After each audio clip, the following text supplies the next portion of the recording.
Hello and welcome to Sports Fan Entertainment. And now as we move out of what is, I'll say phase 1 and 2 of NFL free agency, you'll still see a signing here or there, but really it's going to be focusing on the draft 100% for these general managers. And then after the draft, evaluating their rosters and seeing where they're at. Hold on, let me mute myself real quick there. And then, you'll see things after the draft in terms of signing of players. But for the most part, rosters are now set. Again, maybe one or two players we'll see. But really what you're looking at is a situation, and particularly like when it comes to us. And, I still see people complaining about stuff like this, which blows my mind. Because at this point, you think you'd understand. Our team, literally, did this last year when it came to the wide receiver position. We had some names that we were interested in. Maybe we weren't even interested because last year's wide receiver core for Raiders weren't even that good. Free agency happened, and then we went into the draft, and we'd see, okay, are we going to get a wide receiver or not? We didn't. Okay. And then in the offseason, what did we do? We flirted with DeAndre Hopkins, and then we decided, okay, we need a wide receiver. Let's go get DeAndre Hopkins. And this was even before training camp. This was in July. Happens all the time. So don't freak out because the Titans don't have a safety yet, or they don't have a right tackle yet, and they need another inside linebacker. After the draft, they're going to evaluate positions and then say, we really wanted to get a tackle. We didn't get one. Let's go get a veteran tackle. We really wanted to get a safety. We couldn't get one. Let's go get Justin Simmons, who's still available. That's what all of these teams are going to do, and Rand Carthon has already shown that is something that he does. So, relax. So, some of you, I know you guys have your depth charts ready, and you want to fill the depth chart in March. I know. Let's fill the depth chart in March. It can wait.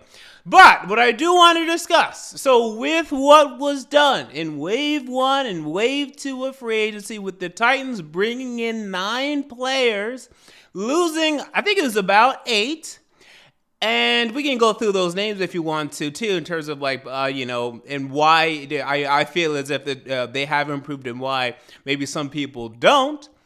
Are they now playoff contenders? Now, I would have said or predicted, and I wouldn't have been I would have been crazily strong on this, but I would have said that we were obviously going to be active in free agency. We ended up being a little more active than I had anticipated, which, okay, I'm down for. And I did not see us getting a name like L'Jarius Sneed, and then also to combine him with a Calvin Ridley. Yeah, I didn't see that happening. And also getting a Lloyd Cushenberry. Okay, didn't see that happening. So even more was accomplished. I mean, I thought it was possible, but this is, I think we ended up spending with the L'Jarius Sneed, you're talking about over 300 and should be over, 300 million that we spent, or just about, because I think it was 222. And then you add in Sneed, it should be 298. And then, but you also added Sebastian Joseph-Day. That should now put it at 302 million. Someone fact checked me on that we spent in one free agency. Now, not for the year, but obviously for the accumulation of the contracts in value. That's a lot. Okay, so look at the 9 names you brought in. Let's look at that quickly. So we have, who I mentioned earlier, L'Jarius Sneed. Okay, got him 4-year 76. Calvin Ridley's 4-year 92. Lloyd Cushenberry, 4-year 50. Chidobe Awuzie, 3-year 36. Tony Pollard, 3-year 21. Kenneth Murray, 2 years 15. Sebastian Joseph, 1 year 4 million. Sorry, Nick Folk was on this. I don't know why he was listed there as well. Mason Rudolph, 1 year 2.9. Sadiq Charles, who was 1 year 1.5. So quite the list there. And then look at who we lost. So the biggest contract ended up actually being Azeez Al-Shaair.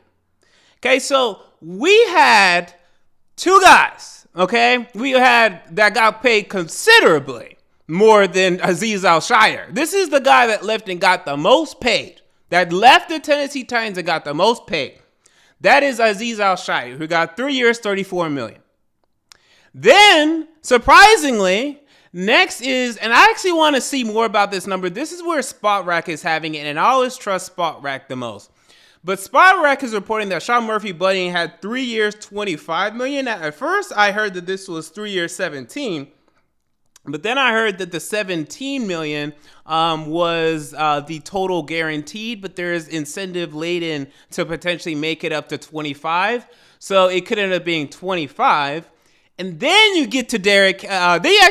He's slightly above him is Aaron Brewer, who got 3 years, 21, and then you get to Derrick Henry, who got 2 years, $20 million. Now, Derrick Henry's going to get paid more per year than Aaron Brewer and Sean Murphy-Bunting. He only signed a 2-year deal worth $10 million.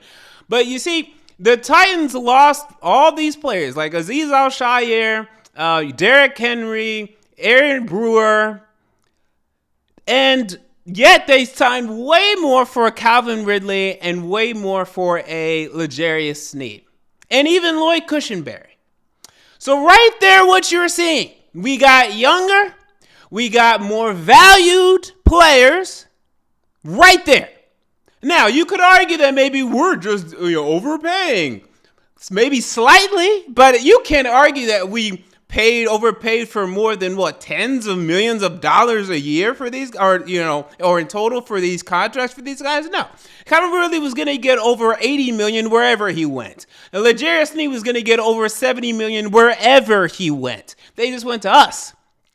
So right there, you're already seeing the imbalance of we got younger, we got more valued guys. And no one here is going to sit here and cry because Aaron Brewer got 3 years, $21 million anywhere. I think Azeez Al-Shaair got overpaid. Over $10 million of him, for me, is crazy. It's crazy when David Long, to me, played just as well as Azeez Al-Shaair ever played for us. And he got I don't even know if David Long, because he was on a 1-year deal last year. Let me see what David Long ended up getting for his new deal. Or he might be a free agent. I don't even know. He got 2 years. Let's see. So he got 2 years, $11 million actually when he signed with the Dolphins last year. So yeah, he got like $5.5 million a year. Okay. I mean, look, I'd rather have David Long for that number than Azeez Al-Shaair. I mean, I'll just tell you straight up, for that number, absolutely. So I'm not crying over that. The Denico Autry, he's a veteran. He's 34, 2 years, $20 million that he got. At 34, again, he still played well this year, but to lose a Denico Autry who's 34, Henry, who, look, again, was still playing well, but with how Spears is most likely going to continue to increase his production and adding Pollard, I just don't think you're going to miss Derrick Henry in terms of his production in 2023 versus our overall production at the running back position in 2024, particularly when you're going to have a better offensive line. I'm not buying that. So I just want to know because I see people out there, people are predicting, look at the AFC win totals. Oh, the Titans have a 5.5 win total. 5.5 win total. They're going to be worse than they were last year. They have the second lowest win total in the AFC for 2024. There might be one of the worst teams in the league, contender for a number one pick. We went 6-11 last year with a worse roster as of today, and we haven't even got through the draft. We haven't even gotten our 7th overall pick, whether it be Joe Alt or Malik Neighbors, or if God permits, Marvin Harrison Jr., if he permits. But I'll take Neighbors too. I mean, they're so close to me. But we haven't added one of them yet. And we have a better coach. And some people, they don't know that. They're going to learn. They're going to find out. So you can't help but feel a sense of optimism as it pertains to what we added versus what we lost. I have no doubt that Derrick Henry is going to have success in Baltimore this year. If they give him carries, because they're still going to, if Keaton Mitchell's healthy, they still have to run Keaton Mitchell. He still might break 1,000 yards. It's not going to be a 13, 14, 1,500-yard Derrick Henry season. The only way he was going to get that if he was going to be a true bell cow somewhere, and some team might have done that, like, I don't know, the Panthers, but even he didn't want to do that. He's like, let me take a reduced role for an opportunity to go win a championship. That's where he is at this stage of his career, and that's where he should be. We'll miss Denico Autry. I'd love to see where that production will come from. I think that really in terms of impact, will be the most impact that we feel in terms of what we lost. In terms of Sean Murphy-Bunting, we got Chidobe Awuzie. Awuzie is better. Awuzie is better. And I'm not even that high on Awuzie. I think he's good. He's better than Sean Murphy-Bunting, who to me was very mediocre last year, maybe average at best. So that's a complete upgrade there. I don't care. We got a complete upgrade in Lloyd Cushenberry over Aaron Brewer. So who cares about that? That completely negated itself out. We look at Azeez Al-Shaair. So we haven't gotten a replacement there yet, an inside linebacker. I know some people are high on Kenneth Murray and still think he has potential. Okay, he has potential, but Azeez Al-Shaair is better than Kenneth Murray at this point. He probably will continue to be. Murray's like a we'll see. In fact, I still like Murray as like a ideally situational guy. I don't even like him out there as an every down linebacker. I don't like him out there playing 70%. I don't like it. I'd rather him play 40%, to be honest, and ideally. But we're still bidding the roster. I'm not going to complain. Some people are like, oh, we have to have every linebacker. We need to have Keith Bullock, and we need to have, right now. We need Keith Bullock right now, and then we need another great inside linebacker. We need Dre Greenlaw and Keith Bullock right now. That's what we need. We need to have both of them right now in the first year after Mark Vrabel. Oh, we don't have two great inside linebackers. Oh, what a terrible free agency. We didn't get enough. What are you people talking about? My goodness. Some people really annoy me. So, without a doubt, improvement when it comes to this roster, pre-free agency, post-free agency, for a team that went 6-11 last year. Now, with that said, we also have to look at the schedule, okay? Now, it's early, okay? It is early. So, I don't want to go crazy over this. I don't want to, overanalyze this. And because, and it depends how you personally feel about a lot of these teams. In my opinion, in my view, overall, I feel as if our schedule is more or less the same as last year. But with one huge difference, which I will admit, we're not playing the NFC South like we were last year, okay? And playing the NFC South is nice. With that said, against the NFC South, we went 2-2. If you face a tougher division, maybe we go 1-3 and maybe we go 5-12. Okay, so that is something that I do see in terms of the difference in the schedule. But then also, in reverse of that, to a little bit, maybe not too much, but a little bit, we faced the AFC North last year, which was one of, if not the best divisions in football last year. We lost to the Browns. We got slapped by them. We beat the Bengals surprisingly. They ended up still being did they win 9 games or was it 8? But middling, and they were without Burrow. We all lost to the Ravens in one of the more impressive matchups considering how well the Ravens did at and we lost to the Steelers. So 1-3 against the AFC North. So keep those in mind, okay? This year, instead of facing the AFC North, we're facing the AFC East. Now, the AFC East is still predicted to be moderately strong. Maybe moderately. I have reservations on that. I still think the Patriots stink, okay? I think they really, really, really kind of stink. Offensively, particularly. And I know they're going to go out, and I know they're going to get Jaden Daniels most likely, or Drake May. I don't care. Because with the little talent that they have at wide receiver and on the offensive line right now, and at the running back position, I don't care. And the offensive staff that they brought in, I'm not that impressed. And you have a defensive head coach in Gerard Mayo. I'm expecting nothing from the Patriots rookie quarterback. I'm not going to blame him if he plays poorly. I'm not going to call him a bust. I'm not expecting anything. I'm expecting their offense to struggle. And while Belichick was done, his defense was still pretty good last year. They just kept ending up in these horrible games where they would lose 10-6 against the Colts, 10-7 against whoever, 10-13, 11 to whatever, 11-8. They just were. I think without Belichick, I think their defense is gonna get worse, a little worse. I think the Patriots still stink. The Jets, It just depends if Rodgers is healthy or not. I think the Bills are definitively on the way down. I think last year, what they end up going, about probably 11-6, I want to say, that they went up going. I think they're going to be worse. I think, losing, although it wasn't a big loss, but losing Gabe Davis, finally making some moves that they had to make on that defense to clear up cap space. I'm just not expecting much from the Bills. I think, that it seems like that regime in their Super Bowl window is definitely closed at this point. They'll still compete for the playoffs, I think. But I think the Bills are not what they were in the past number of seasons. And they were already showing, they were 6-6 last year on the verge of missing the playoffs. But they went on a great run to make the playoffs. Dolphins are still going to be about where they are, maybe a little worse, because I didn't think they made improvements in free agency at all. I was expecting them to do more. They had to release Christian Wilkins. They're trying to talk to Odell. I don't like that plan. It seems a little dramatic to me. Their offensive line is still kind of in flux. I think the Dolphins might take a small little step back, especially if teams really figure out their offense. I see no reason why the Dolphins are going to improve. I don't see that at all. And then you also look at, Patriots, Jets, Dolphins, and Bills. That's it for that division. And then we face the NFC North, where I have concerns. The NFC North looks strong to me. The Bears are going to be better. Caleb Williams is going to come in with improved weapons. They went, 8-9 or 7-10 last year. They're going to be better, okay? So Bears are going to be concerned. Vikings.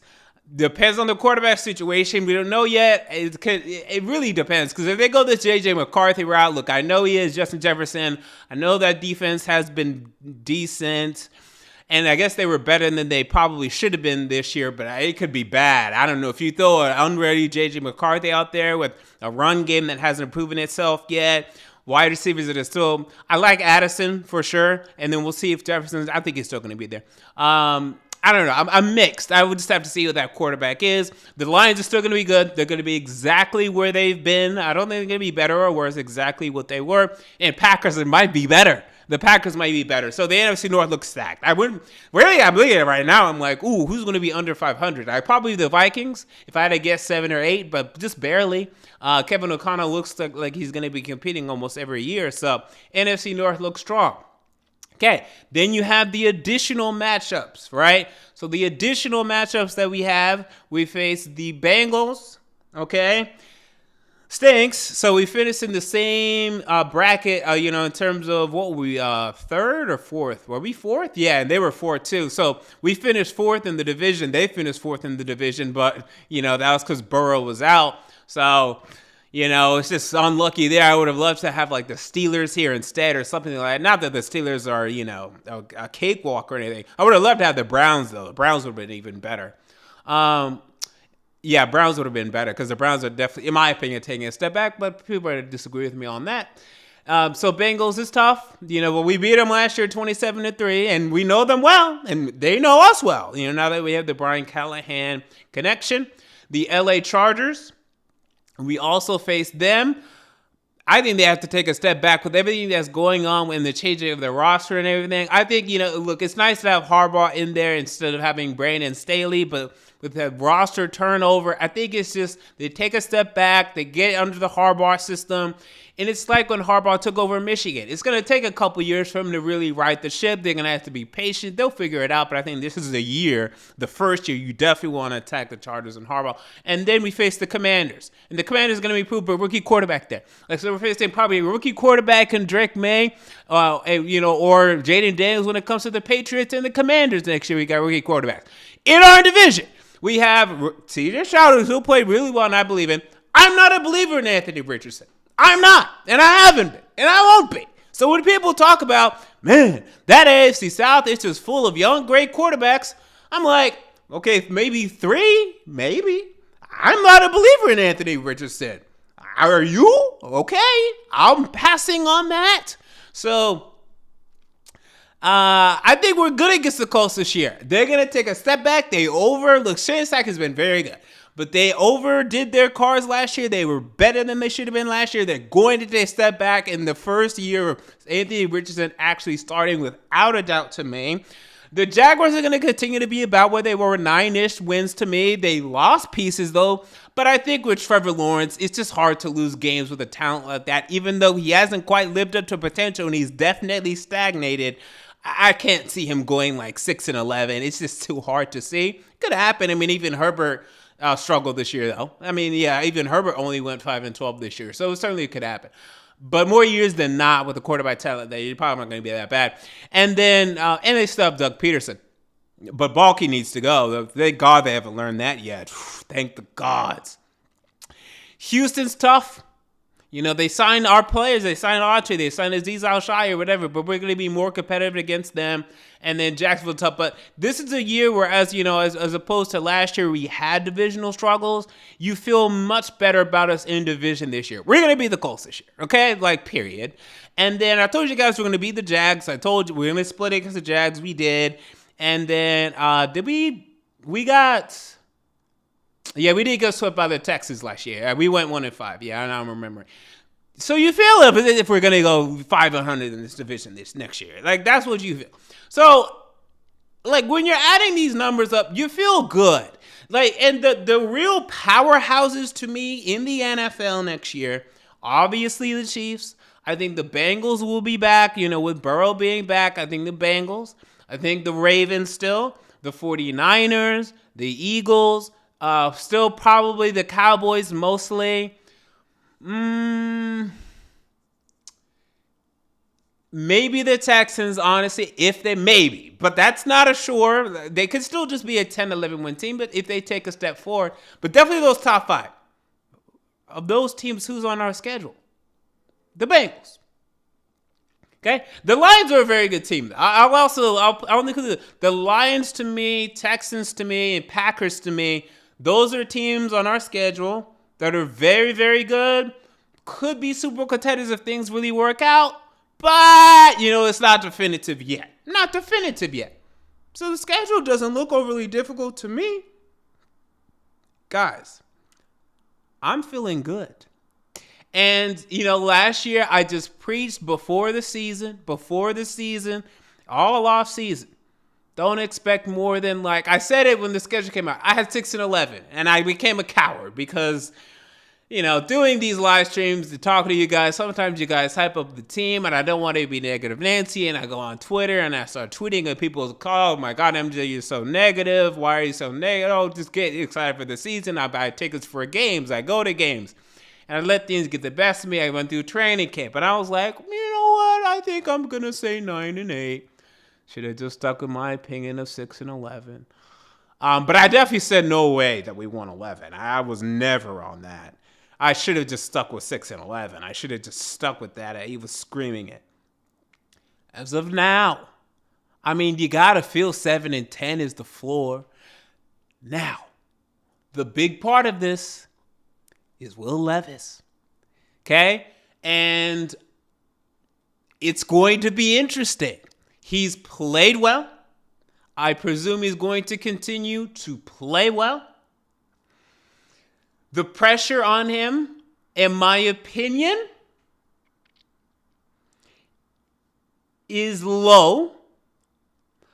Some would say non-existent. I don't know if I agree with that.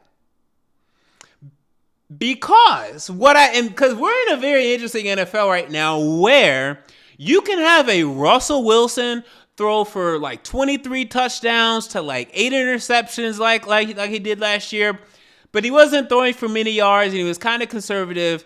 He gets cut. He goes to Pittsburgh, and then Justin Fields becomes his backup. That's the NFL that we're in right now. We got Russell Wilson still putting up starting numbers and his backup Justin Fields.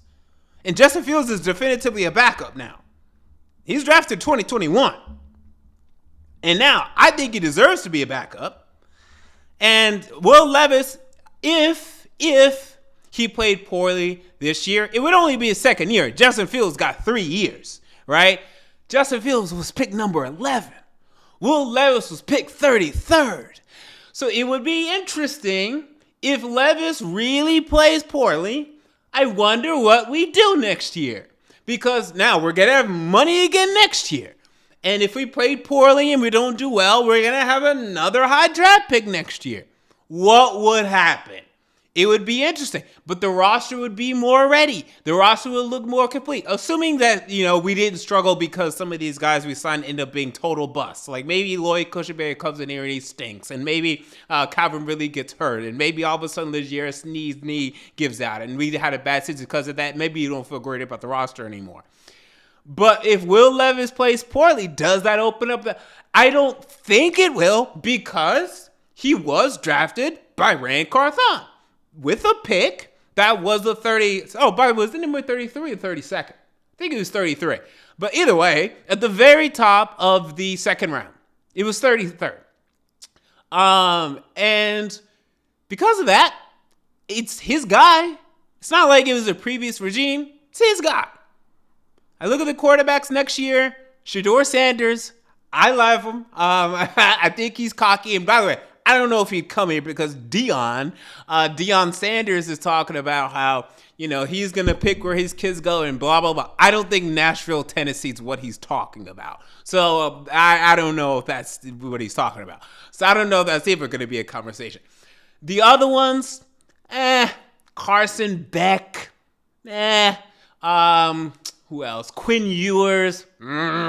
I'd rather have Levis again, unless if he really stunk.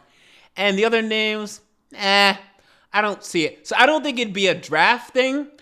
Maybe a free agent thing if they wanted a veteran in here. But again, that's if he really struggles. I don't think that's going to happen. I think at the very least, he'll give us average quarterback play. I don't think he's like a Kenny Pickett who just, 2 years of him, you can say, this guy ain't it. Let's get this guy out of here. Let's just lie to the media until we can get him out of here. Let's just lie and get him out of here. That was like Mike Tomlin that's what he was thinking in the back of his head. Ooh, I'm about to lie for the next 3 months, January, February, March. I'm going to lie. And then I'm going to get Russell Wilson in here. And then Kenny Pickett's going to cry. And I'm going to send his ass to Philadelphia down the road 2-3 hours, however long it is in Pennsylvania. It was incredible. I don't think it'd be like that because this is his guy. It would be like a veteran thing. And I'd have to look and see what the veterans would be and whatever would happen. We're just interesting. We're entering such an interesting thing in the NFL right now because in any other, almost any other era up until recently, you give Pickett another year easily and Fields without a doubt. You give them 1 more year. They're like, nah, Fields, 3 years. We've seen enough. Caleb Williams, bye. Kenny Pickett, you're going after 2 years. We took a first-round pick on you. We're good. Oh, and you went to Pitt. We don't care. You're the hometown boy, the hometown hero. Sorry. You stink. You're gone. Brutal.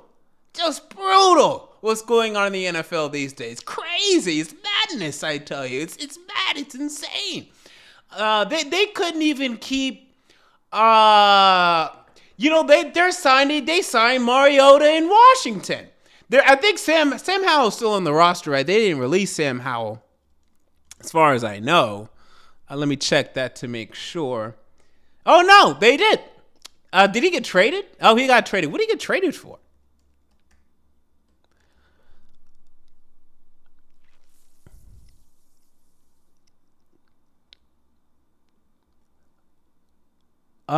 This isn't a pick swap. See, so much happens in free agency. It's hard to keep track of this stuff, especially when I'm working during the day and have to pay attention. Okay, they received Howell, a 4th-round pick, and a 6th in exchange for picks in the 3rd and 5th. Wow.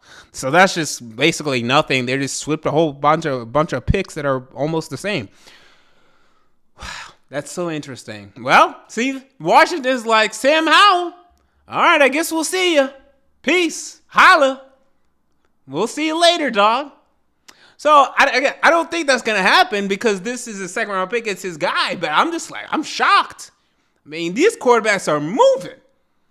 Sam Howell, Mac Jones, 3 years. Really, after 2 years, they went into this year starting. You're not playing well. You're gone. It's a brutal game being played at quarterback. We gave Jay Locker 4 years easily. Into year 4, then we were like, okay, all right, we were done. We gave Mariota a whole 4 And then into year 4, was it year 5, into year 5, all right, you're benched. All right, bye. But now it's just 2 years. It's 2 years. That's all you got. Next time we're going to see, you don't even get a year. Zach Wilson got a year and a half before he got benched, started getting benched for Flacco. Wow. It's just brutal. It's brutal. Yeah, and by the way, it was, I want to say, was it Joe Douglas that took, it was, right, that took Zach Wilson? So, yep. So, and then he don't give a damn about Zach Wilson anymore. He couldn't give less of a damn about Zachary Wilson. Joe Douglas is like, Zach who? I lost his number. Where's he at? What's going on with him? And I think he might still be on the team. But there's just, no, actually, he should be, I think they promised to release him. But let's see, he's technically still on the team. But I don't think he's going to be. I think they absolutely have to get rid of him. But it's just brutal, man. It's just quarterback musical chairs going on out there. So, and again, I hope this doesn't happen. I hope Levis just proves himself. We don't have to worry about this, and we don't have to worry about this. But these pieces are coming together, and they're coming together fast, and you got to be impressed. I mean, as long as these guys work out. And look, by the way, without a doubt, we're going to have some busts here, okay? So it happens. It's going to happen.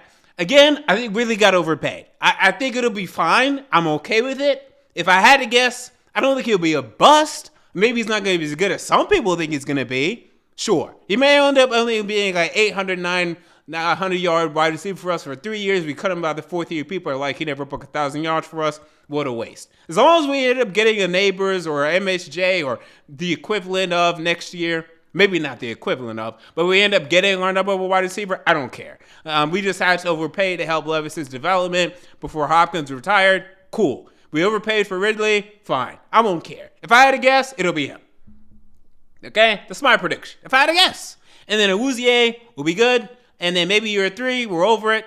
And then I think Cushenberry is going to be good. I think without a doubt, Cushenberry is going to be good. Murray won't be here. I think after 1 year, we cut him. See ya. But we're replenishing the roster. We're getting guys in here. That's what you got to do. What do you want us to do? Just be bad? It's funny for the people that say, oh, we overpaying. We're paying too much money. What do you want us to do? Just sit here and have nothing? Not fill the roster? Is it your money? We have to spend some money. We might as well spend it, find players, and figure it out. You got to tell me who else we should have signed. Don't just tell me, well, you overpaid for this guy. Okay, who should we have gotten? Tell me you should have gotten Calvin Ridley. Instead, you should have gotten this guy. Okay, you got to tell me who that guy is. Because last I checked, Michael Pittman didn't make it onto free agency. T. Higgins didn't make it to free agency. Last I checked, I didn't see them on free agency. If T. Higgins made it to free agency, we're having a different conversation. If the Bengals were actively trying to trade him, we're having a different conversation. Or same with Ayuk. But then we ended up getting Snead for a third. So that's all I have to say. We have a couple super chats, so let's get to the super chats. Absolutely. And then we can get out of here. Ended up being a nice, good, over 30-minute episode. Love to see it. Absolutely love to see it. All right. So first super chat comes from Michael Rosario, who says the following. By the way, I probably should have done a poll, but in fact, I will do a poll. I'll do a poll right now. Let's do a quick poll. So what grade would you give the Titans free agency?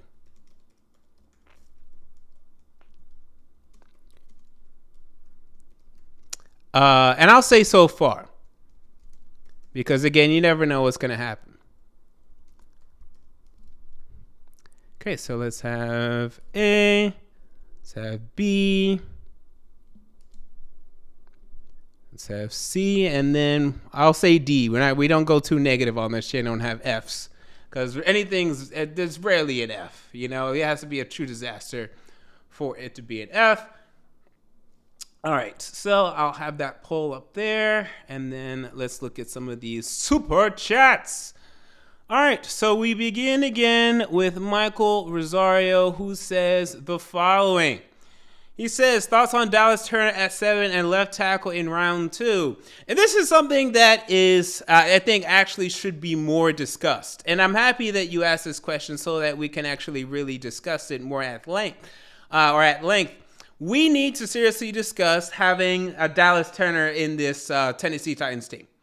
I know initially people weren't, excited about taking an edge. And in my opinion, in fact, I don't have an opinion on this yet. Let me do a little bit more film study before I have an opinion on this yet. I think Joe Alt and Dallas Turner are very close in terms of prospects. Okay? Very close. If you like Turner better, and if they like Turner better and they take him, I won't mind.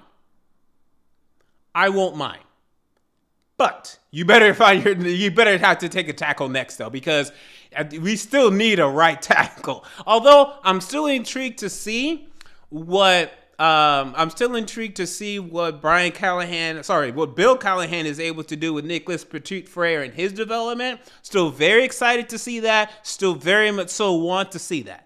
And I think he could maybe end up getting a starting right tackle out of Nicholas Petit-Frere yet. I think it's possible. Okay, so let's hold out for that possibility. But without having a definitive left tackle and right tackle, going in the second round, you'd absolutely have to take a tackle. Without a doubt, you would have to. But I'm entertained because if Turner ends up being a double-digit sack guy every year and Joe Alt ends up being an okay left tackle, you're going to regret it. And hell, I'll tell you this. I mean, who wants to go on record and raise their hand and say, hey, I thought Evan Neal of the 2022 draft drafted by the Giants was going to be a bust. Not many people are going to raise their hands. And they drafted him, 5th? And he stinks.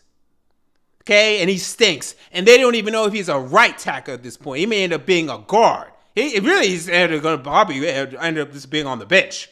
And the Giants drafted him 5th. I know and that wasn't a great draft. So, maybe that's not the greatest example. Let me think of another example. Let me think. Underwhelming tackles drafted early in recent drafts. Well,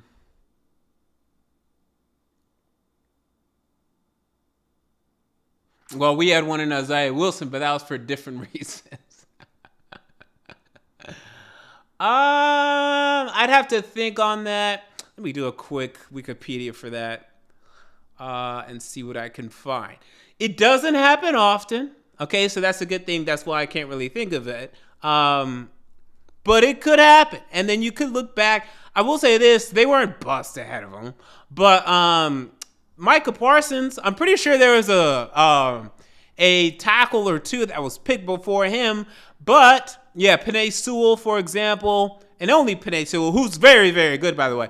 But I think a lot of teams overthought the whole Micah Parsons thing, and he fell all the way down to friggin' 12, which I knew was ridiculous. Now, I didn't think he was going to be a Hall of Famer, but I thought he was definitely better draft pick than J.C. Horn or Patrick Surtain or Devontae Smith or Justin Fields. By the time Micah Parsons kept falling, I was like, what the hell are you people doing? And now this future Hall of Famer fell all the way down to 12. So before you say you can't take Dallas Turner, taking Dallas Turner is great. We saw Micah Parsons fall when everyone knew damn well he shouldn't be falling. Everyone knew damn well he was going to be a double-digit sack guy at the next level.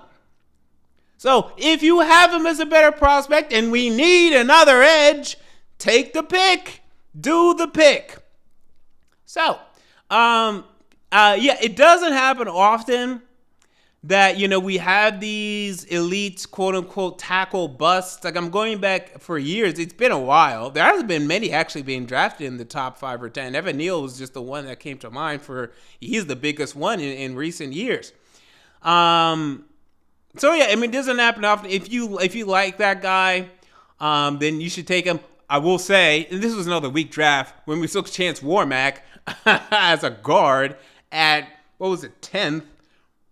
Or was it 11th? He was either 10th or 11th. Okay, that was a damn bust. But that was a bad draft. So I think that with him and Evan Neal, they were just bad drafts. I think maybe you can just chop it up to that. and just, blame it on that. And, so usually it goes well. But I'm not saying that, Joel is going to be a bust or anything like that. And by the way, the Giants have terrible luck at that. They drafted Eric Flowers, too. Remember, they drafted Eric Flowers at 9. They got Evan Neal. It was worked out with Andrew Thomas, but that's why I understand why some of these Giants fans are complaining. It's like, dude, we keep drafting these tackles, and they stink. And we're supposed to go out and draft another and Joe Alt? Just give me a wide receiver and let this be done with. I don't want to draft another tackle. I can't blame Giants fans for saying that. But first and foremost, they need a quarterback. Also, Greg Robinson, that's a throwback from 2014. So that's just the last 10 years. And he went second overall. So I'm open to it. I think ultimately, you got to take Alt, just because you need that tackle. But if they like Turner and they take him, I'm not going to complain because Dallas Turner is in here. I'm not going to complain about that. Thank you for the super chat, Michael Rosario.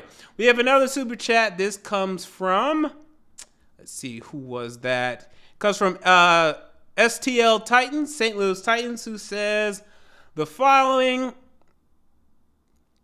He says, tighten up, it's our year. No, it depends, defined by it's our year and what you mean by that. I think it's going to be a fun year. Last year was fun at moments. The Will Levis game was fun.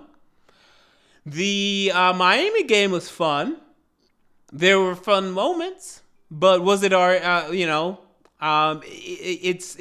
be a lot more fun. It'll be fun competing for the playoffs. It'll be fun potentially making the playoffs. It's not our year.